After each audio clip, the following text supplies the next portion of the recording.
सहनाववतु सहनौ भुनक्तु सह वीर्यं करवावहै तेजस्विनावधीतमस्तु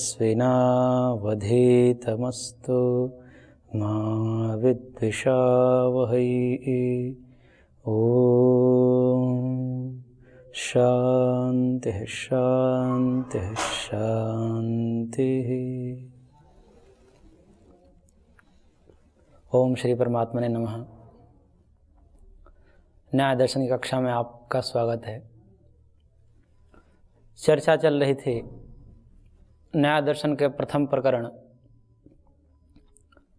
विषय प्रयोजन संबंध प्रकरण, जिसमें हम मंगलाचरण पर विचार कर रहे थे कि शास्त्र के प्रारंभ में मंगलाचरण क्यों आवश्यक है। इसमें क्या प्रमाण है कि शास्त्र से पहले आरंभ से पूर्व मंगलाचरण आवश्यक है, क्योंकि प्राचीन ग्रंथों में शास्त्रों में मंगलाचरण की परंपरा देखी जाती है और 90 शास्त्रों में तो इसकी व्यापक चर्चाएं चलती हैं मंगलाचरण की। सूत्र ग्रंथ के रूप में ये प्राचीन शास्त्र हैं, इसलिए अथ और ओम से ही इनका मंगलाचरण हो जाता है। तो उस मंगलाचरण के संदर्भ में हम विचार कर रहे थे कि मंगलाचरण क्यों करनी चाहिए, इसमें क्या प्रमाण है। तो महर्षि कपिल के वचनों के अनुसार हमने देखा पिछले एपिसोड में, मंगलाचरणम शिष्टाचारात् फल दर्शनात् श्रुति तस्यैति। मंगलाचरण करने के 3 प्रमाण हैं जिसके कारण मंगलाचरण करनी चाहिए। पहला कारण ये बताया, शिष्टाचारात्, शिष्टों का आचरण होने से। शिष्ट पुरुष हमसे जो श्रेष्ठ पुरुष हैं, ऋषिगण हैं, विद्वान, उनका आचरण होने से वो मंगलाचरण करते हैं कोई कार्य करने से पूर्व, शास्त्र आरंभ करने से पूर्व। इसलिए हम सबका यह परम धर्म, परम कर्तव्य बनता है कि हम भी उनका अनुकरण करते हुए मंगलाचरण करें शास्त्र के प्रारंभ में, शास्त्र से पूर्व। फल दर्शनात्, भगवान का नामस्मरण करना शुभ कार्य माना जाता है, इसलिए इसका फल भी शुभ होगा। इस हेतु से मंगलाचरण करनी आवश्यक है। और श्रुति का प्रमाण देते हुए कहा कि श्रुति कह रही है, श्रुति गुणगान कर रही है। प्रथम श्रुति ऋग्वेद की, अग्निमीणे पुरोहितम यज्ञस्य देव मृत्युजम। तो उस श्रुति के अनुसार श्रुति बलवती होती है। जब ऋषि की बात और श्रुति की बात में परस्पर विरोधाभास आने लगे तो स्वयं ऋषि कहते हैं कि हमारी बात न मान करके श्रुति की बात मानी जाए, क्योंकि श्रुति परम प्रमाण है। निज शक्ति अभिव्यक्ते है स्वतः प्रमाण्यम, ऐसा महर्षि कपिल कह रहे हैं कि श्रुति जो है, वेद जो है, स्वतः प्रमाण है। वेद को प्रमाणित करने के लिए किसी अन्य प्रमाणों की आवश्यकता नहीं है। जैसे सूर्य को प्रकाशित करने के लिए किसी अन्य प्रकाश की आवश्यकता नहीं है, अपितु सूर्य ही स्वतः प्रकाशमान होने से अन्य वस्तुओं को प्रकाशित करने के लिए सूर्य के प्रकाश की आवश्यकता है, परंतु सूर्य को प्रकाशित करने के लिए किसी दीपक या किसी अन्य प्रकाश की आवश्यकता नहीं होती है। इसलिए वेद जो है सूर्य के समान है, स्वतः प्रकाशमान है, स्वतः प्रमाण्य है। वेद को प्रमाणित करने के लिए किसी अन्य प्रमाण की आवश्यकता नहीं पड़ती है। इसलिए वेद कह रहा है तो वो करना हमारा परम धर्म हो जाता है। परंतु इस शास्त्र में तर्क के आधार पर बातें की जाएंगी, इसलिए ऐसी कोई भी बातें स्वीकार नहीं की जाएगी जिसमें संशय हो, जिसमें कोई प्रमाण न हो।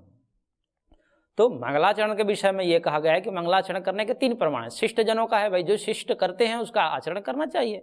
इसमें कोई ज़्यादा लंबी चौड़ी बात नहीं है, क्योंकि सामान्य व्यवहार में भी देखा जाता है जो शिष्ट पुरुष होते हैं उनका आचरण करते हैं, चाहे वो कितना भी तार्किक हो। एक शिष्टाचार है।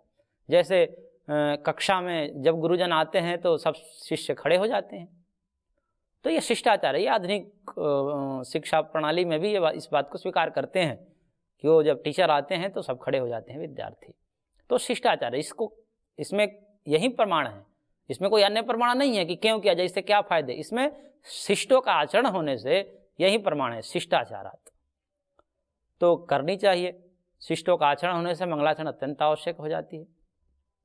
परंतु इस शास्त्र में, इस न्याय शास्त्र में मंगलाचरण नहीं किया।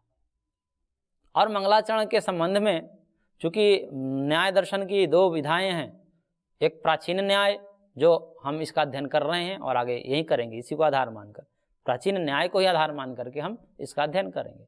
दूसरी प्रणाली है नव्य न्याय की, जिसमें आधुनिक नैयायिक उनको बोलते हैं। न्याय को पढ़ने वाले को नैयायिक बोलते हैं, जैसे व्याकरण को पढ़ने वाले को व्याकरण बोलते हैं, ऐसे ही न्याय को पढ़ने वाले को नैयायिक बोलते हैं। तो नव्य नैयायिक और प्राचीन नैयायिक दो विधाएं हैं, दो परंपराएं हैं न्याय की।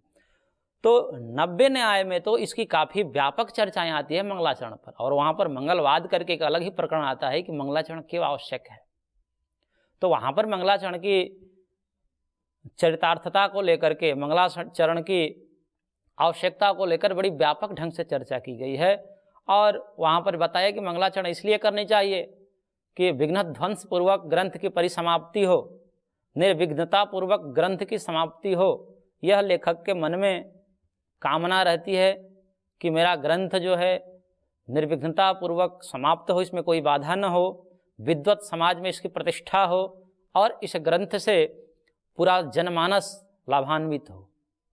ये उनके मन में ऐसी जिज्ञासा रहती है। इस जिज्ञासा को लेकर, इस आशा को लेकर के वह मंगलाचरण करते हैं, भगवान का नाम स्मरण करते हैं। तो इस विषय में प्रसंग ये आता है कि मंगलाचरण करने से ही ग्रंथ की परिसमाप्ति हो जाए बिना विघ्न के, ऐसा तो संभव नहीं है और नहीं देखा जाता है, संभव भी नहीं है और देखा भी नहीं जाता है। जैसे कादम्बरी ग्रंथ के लेखक कवि वाण भट्ट हैं, उन्होंने मंगलाचरण की लेकिन ग्रंथ समाप्त नहीं हो पाया और ग्रंथ के मध्य में ही उनका देहावसान हो गया। तो उसके बाद उनके पुत्र ने उनके ग्रंथ को पूरा किया। तो मंगलाचरण से ही यदि ग्रंथ की परिसमाप्ति हो निर्विघ्नता पूर्वक, वाण भट्ट जी के कादम्बरी की भी परिसमाप्ति होनी चाहिए, परंतु वो तो नहीं हो पाया। और इसके विपरीत जो नास्तिकों के ग्रंथ हैं वो बिना मंगलाचरण के पूर्ण हो जाते हैं। तो मंगलाचरण से ग्रंथ की परिसमाप्ति होती है निर्विघ्नता पूर्वक, इसमें क्या आवश्यक है। तो इसके लिए उन्होंने कहा, आचार्यों ने समाधान दिया कि ऐसा बात नहीं है, मंगलाचरण करने से निर्विघ्नता पूर्वक ग्रंथ की परिसमाप्ति होती है, परंतु जहाँ पर मंगलाचरण के बाद भी ग्रंथ की परिसमाप्ति नहीं हो रही है, उसका एक कारण है कि वहाँ पर विघ्न का बाहुल्य है, विघ्न की बहुलता है, प्रचुर मात्रा में विघ्न उपलब्ध है वहाँ पर। इसलिए उस मात्रा में मंगलाचरण करने की आवश्यकता है और उस मात्रा में मंगलाचरण न कर पाने से उस ग्रंथ की परिसमाप्ति नहीं हो पाती। और नास्तिकों के ग्रंथों में चूँकि विघ्न कम रहता है, विघ्न नगण्य रहता है, न के बराबर रहता है, इसलिए बिना मंगलाचरण के ही वहाँ पर ग्रंथ की उनकी परिसमाप्ति हो जाती है। तो इस प्रकार से नव्य आचार्यों ने मंगलवाद को प्रस्तुत करके मंगलाचरण के संदर्भ में कुछ चर्चाएं की है। परंतु न्याय दर्शनकार महर्षि गौतम की एक अलग ही दृष्टि प्रतीत होती है। इन्होंने अथ या ओम शब्द कहीं अपने सूत्र के आरंभ में नहीं लिखा, सीधे प्रमाण प्रमेय संशय प्रयोजन दृष्टांत सिद्धांत अवयव तर्क निर्णय वाद जल वितंडा हेत्वाभात छल जाति निग्रह स्थानानाम तत्व ज्ञानात् निश्रेषाधिगमः ऐसा कहा। कहीं अथ और ओम शब्द का इन्होंने नाम नहीं लिया। तो इस सूत्र के माध्यम से इनके इस सूत्र में कुछ गूढ़ आशय अंतर्निहित है। चूंकि मंगलाचरण क्यों करनी चाहिए इसकी प्रामाणिकता सब सिद्ध कर रहे हैं। जैसे महर्षि कपिल के अनुसार भी हमने बताया कि महर्षि कपिल भी मंगलाचरण के सार्थकता को, उसकी प्रामाणिकता को सिद्ध कर रहे हैं। आखिर मंगलाचरण की प्रामाणिकता को सिद्ध करनी ही पड़ रही है उनको, चाहे वो नव्य नैयायिक हो या प्राचीन महर्षि गण हो, वो सब मंगलाचरण के सार्थकता के विषय में प्रमाण देते हैं कि क्यों करनी चाहिए, इसका क्या कारण है, इसमें प्रमाण क्या है। तो 3 प्रमाण महर्षि कपिल ने दिया। वैसे ही नव्य न्याय के आचार्य भी अपना तर्क देते हैं जो आपके सामने मैंने रखा। यदि मंगलाचरण करने के बाद भी मंगलाचरण की प्रामाणिकता सिद्ध करनी पड़ रही है संशय होने से कि भाई मंगलाचरण क्यों आवश्यक है, इस विषय में किसी को संशय हो जाए, तो पुनः आचार्य जो हैं उनका संशय की उनकी निवृत्ति करते हैं प्रमाणों के आधार पर। तो मुख्यतः उनको भी मंगलाचरण को प्रमाण के द्वारा सिद्ध करना ही पड़ रहा है, इसलिए महर्षि ने प्रमाण शब्द ही प्रथम डाल दिया। प्रमाण शब्द को प्रथम डाल देने से समस्त शंकाओं का समाधान हो गया। क्योंकि मंगलाचरण भी प्रमाणिक है, मंगलाचरण भी करनी चाहिए, प्रमाण से सिद्ध हो चुका है, तो ये भी प्रमाण शब्द डाल दिया सूत्र के प्रारंभ में, तो इन्होंने समझो कि मंगलाचरण कर दिया। क्योंकि मंगलाचरण प्रमाणिक है, और मंगलाचरण क्या है? भगवान नाम स्मरण मंगलाचरण है। भगवान का नाम ही स्मरण, उसका नाम स्मरण करना, उनका या तो गुणगान करना या नाम स्मरण करना, यह मंगलाचरण है। और भगवान क्या है? परम प्रमाण है, परम प्रमाण है भगवान। भगवान की कथन वेद परम प्रमाण है। इसलिए परम प्रमाण होने से भगवान स्वयं प्रमाण स्वरूप है, भगवान के नाम स्वयं प्रमाण स्वरूप है। इसलिए सूत्र के प्रथम में ही प्रमाण शब्द डाल देने से ऐसा समझो कि जो भी इस जगत में प्रमाणिक है वो सब इन्होंने कह दिया। प्रमाण को स्वीकार करने से मंगलाचरण प्रमाणिक है, भगवान नाम स्मरण प्रामाणिक है, इसलिए मंगलाचरण इन्होंने कर दिया है प्रमाण शब्द से ही। ऐसा इनका गूढ़ आशय प्रतीत होता है, क्योंकि सीधा इन्होंने अथ और ओम का नाम नहीं लिया है, न सूत्र में लिखा है। इसलिए प्रमाण शब्द से इनका गूढ़ आशय प्रतीत होता है। और इस तर्क बल के माध्यम से आप समझ सकते हैं कि इनका तर्क कितना प्रबल होगा, आगे इनका शास्त्र कितनी बारीकी से, कितने तथ्यात्मक ढंग से प्रस्तुत करेगा, जवाब को, प्रश्न उत्तर को ये समझ सकते हैं। प्रकरण यह था कि मंगलाचरण क्यों नहीं किया महर्षि ने, तो इस शंका का समाधान हो गया कि इन्होंने प्रमाण शब्द से ही मंगलाचरण कर दिया। भगवान का नाम परम प्रमाण है, भगवान स्वयं परम प्रमाण स्वरूप है, इसलिए प्रमाण शब्द डाल देने से ही सूत्र के आरंभ में ऐसा समझा जाना चाहिए कि इन्होंने मंगलाचरण कर दी है। तो प्रथम सूत्र में ही दो चीजें बताई, चार चीजें होती है, प्रारंभ में ही बताया गया था। अनुबंध चतुष्टय, जिसमें संबंधस्य अधिकारी और प्रयोजन। तो इस सूत्र के माध्यम से विषय और प्रयोजन को बता दिया गया। विषय क्या है? प्रमाण से अर्थ की परीक्षा करना इनका विषय है, और प्रयोजन है अंततः दुखों से निवृत्त करना, दुखों को हटाना, ये इनका प्रयोजन है। तो एक सूत्र में ही इन्होंने दो विषयों की चर्चा कर दी, प्रतिपाद्य विषय और प्रयोजन। तीसरा जो है संबंध, संबंध क्या है? तो दूसरे सूत्र के माध्यम से कहा इन्होंने, दुख जन्म प्रवृत्ति दोष मिथ्या ज्ञानानाम उत्तरोत्तरापाये तदनंतरापायाद अपवर्ग। दुख जन्म प्रवृत्ति दोष मिथ्या ज्ञान, ये क्रम है, और ये क्रम जो है बड़ी तर्कपूर्ण ढंग से इसका क्रम है, मनोवैज्ञानिक क्रम है। दुख मूल में है, दुख को हटाना है, तो एक परंपरा है, एक सिद्धांत है कि किसी भी चीज को हटाने के लिए यदि उसके मूल कारण को हटा दिया जाए तो वो कार्य भी नष्ट हो जाएगा। किसी चीज को हटाना है तो उसके कारण तक जाना पड़ता है, यदि उसके कारण को हम खत्म कर दिए तो वो मूल सहित उसका विनाश हो जाता है। तो दुख का कारण क्या है? इन्होंने बताया दुख का कारण जन्म है, क्योंकि जन्म के आश्रित शरीर के आश्रय से ही सारे दुख जगत के अनुभूत होते हैं, अनुभव में आते हैं, इसलिए दुख का कारण जन्म है।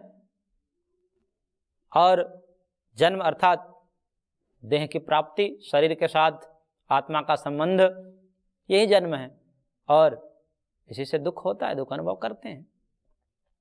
दुख जन्म, और जन्म का कारण क्या है? दुख का कारण तो जन्म हो गया, जन्म का कारण क्या है? तो कह रहे हैं कि जन्म का कारण जो है प्रवृत्ति है। प्रवृत्ति क्या है?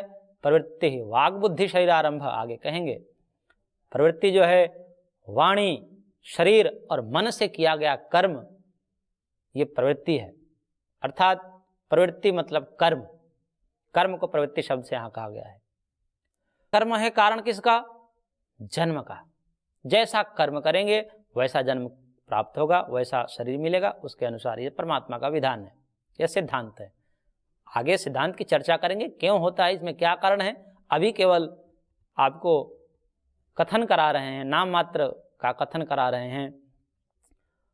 आगे सिद्धांत की परीक्षा करेंगे। ये तो सिद्धांत हो गया, मूल सिद्धांत। आगे इस पर व्यापक चर्चा चलेगी, थोड़ा धैर्य की आवश्यकता है इस ग्रंथ में। तो सिद्धांत ये है कि दुख का कारण जन्म, जन्म का कारण कर्म, और कर्म का कारण दोष। दोष को कर्म का कारण कहा गया है। वह दोष क्या है? राग और द्वेष। राग द्वेष ये दो दोष कहे गए हैं। 3 दोष हैं इसके अंतर्गत, राग द्वेष और मोह। राग द्वेष को ही समझ लेने से मोह समझ में आ जाएगा। राग और द्वेष, तो यहाँ पर राग द्वेष को थोड़ा सा समझना होगा। इसके लिए आपको महर्षि पतंजलि प्रणीत योग दर्शन में, जहाँ पर सुखानुशयी राग और दुखानुशयी द्वेष 2 सूत्र है। सुख के पीछे आने वाला जो है वह राग होता है, और दुख के पीछे जो आता है वो द्वेष होता है। पीछे आने का मतलब जिस साधनों से आपको सुख की प्राप्ति होती है, उस साधन के साथ जो जुड़ाव है, संबंध है, उसको राग कहते हैं। और जिस साधनों के माध्यम से आपको दुख मिलता है, उस साधनों के प्रति जो एक मन में भाव है, उसको द्वेष भावना कहते हैं। इसलिए राग से पाने की प्रवृत्ति होती है, और द्वेष से उसे छोड़ने की प्रवृत्ति होती है। 2 प्रवृत्ति होती है, त्यागने की और ग्रहण करने की। तो जहां राग होगा वहां पर पाने की चेष्टा होगी, और जहां पर द्वेष होगा उसे त्यागने की चेष्टा होगी। 2 चेष्टाएं होगी। तो जहां पर राग होगा, द्वेष होगा, वहां पर प्रवृत्ति आरंभ हो जाएगी। वो प्रवृत्ति या तो निवृत्ति स्वरूप होगी या प्राप्ति स्वरूप होगी। दोष कारण है कर्म का, और फिर उस दोष का भी क्या कारण है? तो उस दोष का भी कारण कहा है मिथ्या ज्ञान। मिथ्या ज्ञान अर्थात सत्य में असत्य का दर्शन, असत्य में सत्य का दर्शन, नित्य में अनित्य का दर्शन, अनित्य में नित्य का दर्शन, पवित्र में अपवित्रता का दर्शन, अपवित्रता में पवित्रता का दर्शन, नित्य में अनित्य का दर्शन, अनात्म में आत्मा का दर्शन, या आत्म में अनात्म का दर्शन, अर्थात उल्टा ज्ञान। सीधा समझिए, विपरीत ज्ञान। विपरीत ज्ञान किसी भी संदर्भ में, किसी भी विषय में विपरीत ज्ञान हो जाए, रस्सी को आप सांप समझ लो, सांप को रस्सी समझ लो, ये सब मिथ्या ज्ञान के उदाहरण हैं।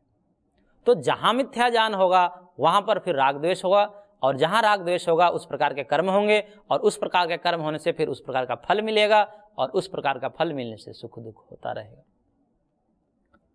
ये बड़ी क्रम पूर्वक और तार्किक व्यवस्था है। दुख, जन्म, प्रवृत्ति, दोष, मिथ्या ज्ञान, यह क्रम है। इसको थोड़ा आप अब इधर से समझिए। बाद वाला हट जाए तो पहले वाला हटता जाएगा, ऐसा महर्षि का कथन है। उत्तरोत्तरा अपाय, उत्तर मतलब बाद वाले का, अपाय मतलब हट जाना। बाद वाले का हट जाने से पहले वाला, पूर्व वाला हटता चला जाता है। अर्थात बाद वाला है, सबसे बाद वाला है मिथ्या ज्ञान, उससे पूर्व है दोष, उससे पूर्व है प्रवृत्ति अर्थात कर्म, उससे पूर्व है जन्म, और सबसे मूल में है, पूर्व में है दुख। तो यदि मिथ्या ज्ञान हटेगा तो कह रहे हैं कि आपका दोष हट जाएगा, राग द्वेष हट जाएगा। राग द्वेष हटेगा तो फिर प्रवृत्ति हट जाएगी, प्रवृत्ति हटेगी तो फिर जन्म हट जाएगा, और फिर जन्म हट जाएगा तो दुख हट जाएगा। ये इसको एक उदाहरण से समझिए।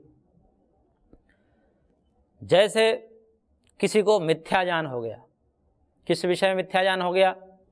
आत्मा का विषय में मिथ्या ज्ञान हो गया कि आत्मा नामक कोई वस्तु नहीं है इस दुनिया में, ये सब प्रवाद हैं, ये सब मिथ्या भाषण कही जाती है कि आत्मा नामक कोई शरीर से भिन्न चेतन तत्व होता है, वो नित्य होता है, और एक शरीर को छोड़कर दूसरे शरीर में जाता रहता है। ये सब बातें झूठी है, बकवास है। इस प्रकार का कोई मिथ्या ज्ञान किसी को हो गया, तो मिथ्या ज्ञान होने से वो क्या करेगा? उसके लिए यही शरीर सब कुछ है, यही जन्म अंतिम है, इससे न पूर्व जन्म था न कोई बाद में जन्म होने वाला है, यही प्रथम और अंतिम जन्म है। जब प्रथम और अंतिम यही जन्म हो गया तो वह क्या करेगा? ये न केन प्रकारेण वह सुख पाने की चेष्टा करेगा, क्योंकि उसके लिए यही शरीर है और यही जन्म है, यही अंतिम है और यही प्रथम है। इसके बाद ना कोई होने वाला है, ना इससे पूर्व कुछ हुआ है। तो वह समस्त सुखों को लेना चाहेगा, क्योंकि सुख को लेना मनुष्य मात्र क्या, जीव मात्र की सामान्य प्रवृत्ति है कि उसको सुख चाहिए। तो सुख चाहने के लिए वो क्या करेगा, फिर वो पाप कर्म में लिप्त होगा। यहां से पाप कर्म प्रारंभ होते हैं। पाप कर्म का जो मूल है, ये बहुत दार्शनिक विवेचन है, इसको थोड़ा समझने की आवश्यकता है। समस्त पाप कर्मों का, इस जगत में जितने प्रकार के भी पाप कर्म हो रहे हैं, उस समस्त पाप कर्मों का मूल है, वह है आत्मा को न मानना, देह से भिन्न आत्मा को न मानना।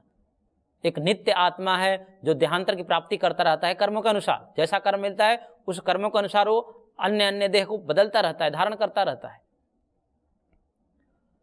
इस विषय में मिथ्या ज्ञान हो जाए तो समस्त पाप कर्म यहीं से प्रारंभ होते हैं, और जब यहां से प्रारंभ होंगे तो ये जगत पापग्रस्त हो जाएगा, जगत में पूरा त्राही त्राही मच जाएगी एकमात्र मिथ्या ज्ञान से। और यही मिथ्या ज्ञान सबकी मूल है, यह समझना चाहिए। आत्मा को न मानना, देहाद्यतिरिक्त आत्मा को न मानना, यही समस्त पापों का मूल है। और वहां से सारे प्रकार के पाप कर्म प्रारंभ हो जाते हैं। तीन ही प्रकार के पाप कर्म होते हैं। पाप कर्म के तीन साधन हैं, शास्त्रकार ने कहा, शरीर से, वाणी से और मन से। तीन प्रकार से पाप कर्म होते हैं। ये तीन साधन है पाप करने का, और पुण्य के भी तीन साधन है। शरीर से या तो पुण्य करो, वाणी से पुण्य करो, या मन से पुण्य करो। ये पाप और पुण्य, ये दोनों के तीन साधन हैं। शरीर से पाप कर्म क्या, जब किसी को मिथ्या ज्ञान हो गया, अज्ञान हो गया, अविवेक हो गया, अविद्या हो गई, तो वह 10 प्रकार के पाप कर्म करेगा। इन तीन यंत्रों से, शरीर से, वाणी से और मन से 10 प्रकार के वो पाप कर्म करेगा, जिसमें से शरीर से 3 प्रकार के पाप कर्म बताए हैं, वाणी से 4 प्रकार के पाप बताए हैं, और मन से 3 प्रकार के पाप बताए हैं। तो शरीर, वाणी और मन, इन सब से 10 प्रकार के पाप हैं। जैसे शरीर से, वो क्या करेगा, जिसकी मन में ये भावना आ गई कि यही अंतिम देह है, यही अंतिम जन्म है, इसके बाद ना कोई जन्म होने वाला है, ना इससे पूर्व कुछ हुआ है, तो जितना भी भोगना है इसी जन्म में भोगना है। यावत् जीवेत सुखम जीवेत, ऋणम कृत्वा घृतम पिबेत, भस्मीभूतस्य देहस्य पुनरागमनम कुतः। चार्वाक वाली दृष्टि हो जाएगी। चार्वाक कह रहा है कि यावत् जीवेत सुखम जीवेत, जब तक जियो सुख से जियो। ऋणम कृत्वा घृतम पिबेत, ऋण लेकर, लोन लेकर के घी खाओ। घी खाने का मतलब भोग विलास है यहाँ पर उसका। जितने भी इस दुनिया की अच्छी अच्छी चीजें खूब खाओ, लोन लेकर खाओ, ऋण लेकर खाओ। भस्मीभूतस्य देहस्य पुनरागमनम कुतः। भस्मीभूत हो जाएगा देह, मर जाएगा, उसके बाद ना आना है ना जाना है, फिर कौन देने वाला है लोन? कोई नहीं, चुकाना ही नहीं है। फिर ऐसी दृष्टि यदि आ जाए तो आप समझ सकते हैं इस लोक में क्या होने वाला है, क्या हो सकता है। एकमात्र अविवेक, आत्मा को न मानने से। देहातिरिक्त आत्मा का न मानना मतलब देह से अतिरिक्त नित्य आत्मा को न मानना। वो देह को ही आत्मा मानता है, देह से अतिरिक्त आत्मा को नहीं मानता, जो एक नित्य तत्व है। इस एकमात्र अविवेक से क्या हो जाएगा कि वह समस्त प्रकार के कर्मों में लिप्त हो जाएगा, पाप कर्मों में लिप्त होगा। पुण्य कर्म उससे नहीं होंगे। शरीर से पाप कर्म करेगा, चोरी करेगा, क्योंकि वो देख रहा है कि यही एक साधन है वस्तुओं का संग्रह करने, वस्तुओं से ही सुख मिलता है, और वस्तु सुख प्राप्ति के साधन है। और उस वस्तु को प्राप्त करने की चेष्टा के लिए वो चोरी करेगा। वो क्यों चाहेगा? इतने पढ़ाई लिखाई करके, भाई इतने मत्था पेची करके, इतने साल पढ़ने हैं, उसे पढ़ने के बाद भी कई परीक्षाएं देनी पड़ती है, परीक्षाएं के बाद भी कितनी समस्याएं आती है, तब जाकर किसी एक पद पर नियुक्ति होती है। उस पद पर नियुक्त होकर के फिर कुछ पैसे मिलते हैं, और उस पैसे को प्राप्त करने में भी कितनी समस्याएं होती है। अपने से ऊपर वाले के अधीन रहना पड़ता है। ये सारी समस्या को देख करके क्या करेगा? ये सब छोड़ो, इससे अच्छा है कि जो कमा रहा है उसी के यहाँ से पॉकेटमारी कर लें, उसी से हम छीना झपटी कर लें। तो चोरी का भाव उसके अंदर पैदा होगा, फिर वो चोरी में लिप्त हो जाएगा। भोजन के लिए जैसे अन्न की आवश्यकता है, बिना अन्न के हम जीवित नहीं रह सकते, और वो देख रहा है कि अन्न को उपजाने में किसान को कितना पुरुषार्थ करना पड़ता है। सर्दी, गर्मी, धूप, आंधी, तूफान सबको सहन करना पड़ता है।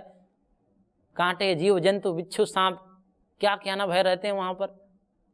और इन सब दुखों को देखते हुए क्या कहता है, इससे सहज मार्ग खोजता है। वो क्या करेगा, वो किसी के खड़ी फसल को ही काट लेगा। क्यों? क्योंकि उसके अंदर ये नहीं है कि भाई ये पाप कर्म है, इसको आगे कुछ मिलने वाला है, इसका कुछ परिणाम भी मिलने वाला है, तब वह चोरी में लिप्त होगा। यदि ऐसी मानसिकता इस समाज में, इस जगत में भर जाए, तो आप समझ सकते हैं कि क्या होने वाला है। केवल एकमात्र विवेक, तो वह चोरी में लिप्त हो जाए। तो इस प्रकार से आगे हम चर्चा करेंगे कि 10 प्रकार से कैसे पुण्य कर्म और पाप कर्म होते हैं केवल एकमात्र अविवेक से।